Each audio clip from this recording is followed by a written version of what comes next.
they are inevitable. Boston Celtics win the 2024 NBA Finals in a 4-1 gentleman sweep. Hey everyone, this is Spectator Sports. I'm your host Sebastian Fonseca. Remember to drop a like on this video, subscribe to the channel. It really helps this channel grow and reach a broader audience. And let's get into breaking down the conclusion of this year's NBA Finals. Boston won Game 5 pretty comfortably. In fact, this game was honestly over by the second quarter after they broke it open with a 21-point lead. Peyton Pritchard yet again had another half-court heave. And when shots are going down like that, you know that it's just one team series. The Celtics have dominated from the regular season to the postseason and also the NBA Finals. And Jaylen Brown is anointed as the 2024 Finals MVP.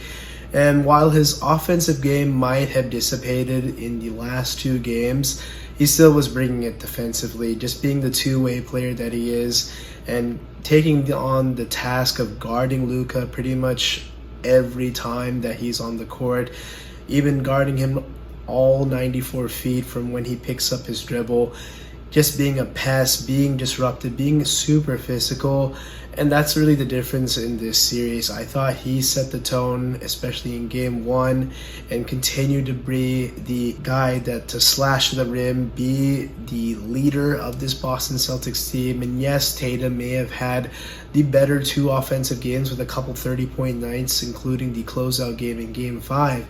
But Tatum doesn't bring what Jaylen Brown brings on the defensive side. It never felt like the Mavs were really in this game. I thought in this first half, it was really kind of going the Celtics' way, especially after the end of the first quarter, as the Mavs cut it to about like 6 points or so. The Celtics blew it open with a couple threes, and when things are going like that, it just puts so much distance. Luka didn't hit a three until, I want to say, late in the third quarter, maybe early the fourth. Kyrie just never had a good game in Boston, and that just comes down to hounding excellent defense by the Boston Celtics. I thought that he never got into a comfortable set. He also just didn't get the ball at opportune moments either. I felt like Luka was just dribbling the air out of the basketball throughout this entire series, too Luka-centric, and not giving it to Kyrie. But also when Kyrie got it, it was late in the shot clock. It was probably with about 12 seconds or less on the clock. And at that point, he has to scramble to make something, and he just ended up with really bad shots. He missed a lot of makeable shots. But when you have Drew Holiday and you have Jaylen Brown, you have Derek White, those three guys are just so tenacious. And the length as well. Whenever you saw Kristaps Porzingis play, he was a rim protector. Al Horford is still very much a very good defender at the rim and on the perimeter. And that's really the difference in this game. The Celtics had the role players. They've been the deeper team. And it kind of exposed what the Mavs are. They're very top-heavy. They got through the Western Conference playoffs thanks to stellar play from their role players, but definitely took certain moments that play definitely dropped off. Maxi Kleber didn't step up to what we expected him to be in this NBA Finals. I know he's coming off a shoulder injury, so that's something to consider. Derek Lively, after kind of being a really good, important player on this Mavs team, was really a no-show in this game. It wasn't even marred by foul trouble. He just didn't get a lot of good looks, and he had some critical turnovers and just not good championship-winning play. And he's a rookie, so you can't really blame him all on that. Derek Jones and PJ Washington didn't really bring in offensively. They were okay defensively, but compared to the production that you saw in this Western Conference run, they definitely fell short, including three players for the Mavs. They only had them in double figures. The rest were spotty at best, and I think it just comes down to just a mismatch. You knew that Boston could spread the Mavs out, and then especially when Daniel Gafford is out there and he's forced to guard Kristaps Porzingis on the perimeter, that basically eliminates his defensive abilities because he's known as a rim protector as well. But Derek Lively can get out on the perimeter and be at least kind of admirable guarding out on the perimeter when Kristaps is hanging around the three-point line like we've seen. Boston three-ball remained consistent. They shot about 40% for much of Game 5, and that was really the difference. The Mavs really didn't make a ton of threes until late when the game was well in hand. And again, it just comes down to who can make three-point shots. There was just a huge disparity in this series with the three-point shooting. Boston's one of the best, if not the best, in the entire league. And Mavs have been middle of the pack, and they have capable guys, but those two guys didn't even shoot about 30% from deep. I think Josh Green was probably their best three-point shooter, but even him, he wasn't a guy that cracked the lineup in consistent minutes. So again, it's a mismatch, and Boston took advantage of it. Credit to Joe Mazzulla. I thought him taking on this Boston Celtics team last year in the midst of the Ime Udoka scandal was definitely something that wasn't expected, but Joe took it by the horns, and he took his team to the Eastern Conference Finals. He definitely looked like a guy that getting outcoached. And I mean, come on, who doesn't get outcoached by Eric Spoelstra when he's probably one of the best coaches in this game? But after a full off season, having the Celtics ownership back him and having some modifications with the roster, Joe Mazzulla led the way, and he was just really good. He was probably the best coach in this postseason run. Anytime Boston was in a bad mix or a bad run, he called timeouts, he made adjustments. You never saw the Celtics lose back-to-back games. In fact, they only lost 3 games in this entire postseason run.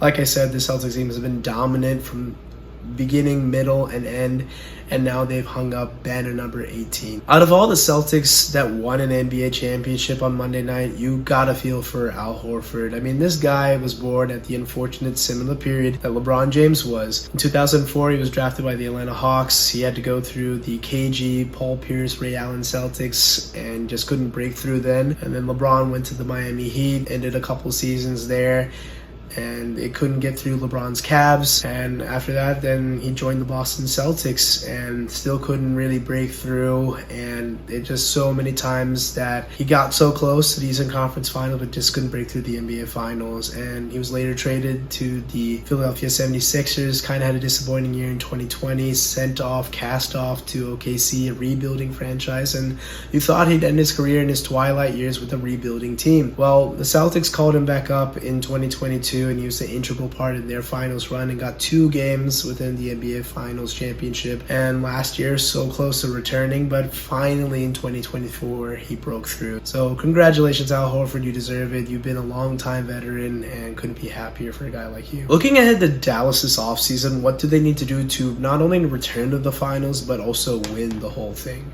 Clearly, you got a great backcourt in Kyrie and Luka, but definitely there could be some retools and tweaks to the roster that were exposed in this final series. Clearly, they need a wing that can score, and Luka is basically a bigger point guard, and Kyrie is a great shooting guard, hybrid point guard, so you have 2 great ball handlers, but definitely a wing that can also guard well on the perimeter, as that was pretty much exposed on a time in and time out basis, and have some switchability. It could be a 3, it could be a stretch 4. I wouldn't be surprised if they make some calls to teams that are trying to make some trades, especially with the windows closing and some windows opening. But definitely need to find somebody who can shoot but also defend. I definitely think that Daniel Gafford, while he's been effective for the Mavs in this run, his value isn't going to be higher at this point, and I think trading him would be a great pivot because you can see his limited skills. I love the guy, definitely a really good shot blocker and good lob threat, but outside of that, he doesn't bring you much. And like I said, his value won't be higher, so if you trade him for some extra bench depth, that would be great. And definitely find a backup big man to replace his utilization as well. I think they have a really good amount of salary you can trade. You have Jim Hardaway Jr., Maxi Kleber, and if you pile in those with maybe one of these younger players like either a Josh Green or a Hardy, for example, there might be some team that comes a knocking just because they're trying to offload a veteran, something like that. That's kind of the missing piece. I think they have a lot of good pieces. The West is going to be very, very competitive, and that's why I think it's going to be very tricky for them to return. But given that they have this experience, and now the Luka also has to also look in the mirror now, because this is his first real taste at a long postseason run. LeBron did this for 8 consecutive years, and we kind of forget the fact that he made it look so easy.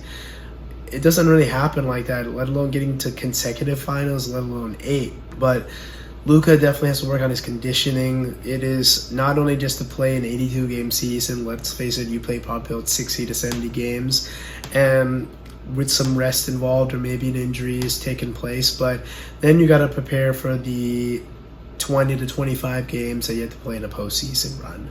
And that's really, really important. That comes down to conditioning. Got to pay attention to the defensive end. I know he was exposed left and right with the blow-bys and whatnot, but at times when he's really focused, he can dial up and be a good defender. But he has to put it all together. He can't also be chirping at these referees. We saw that he came kind of unraveled, especially in Game 3, and you got to think if he was a little bit more disciplined, it could have been a very different finals. It could have been that we're still playing the NBA Finals right now, but could have been, would have been, should have been, we don't know.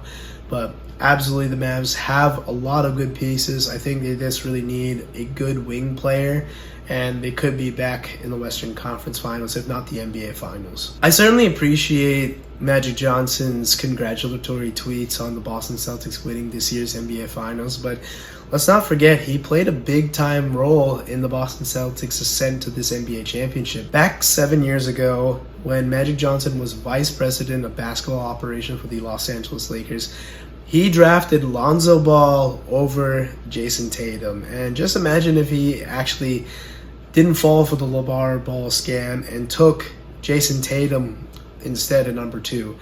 And I know you could have him say that he has Brandon Ingram and D'Angelo Russell. Well, imagine if he kept D'Angelo Russell but then figured out a way to trade Brandon Ingram and whatever other picks and assets like a Julius Randle and get AD as well, bring LeBron over, because we knew that LeBron was coming with or without Magic. He wanted to come to LA. That was a given. Imagine the roster that you could have had. You would have had Jason Tatum, you could have had AD, LeBron, and not only is the short-term title window wide open, the long-term is with Jason Tatum's development into the superstar he is today.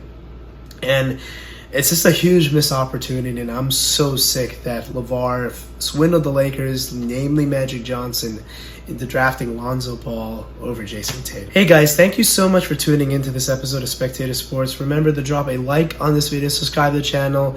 If you want to catch us on Spotify, we have that, and also TikTok and Instagram. Links are in the description, and I'll catch you on the next one. Take care.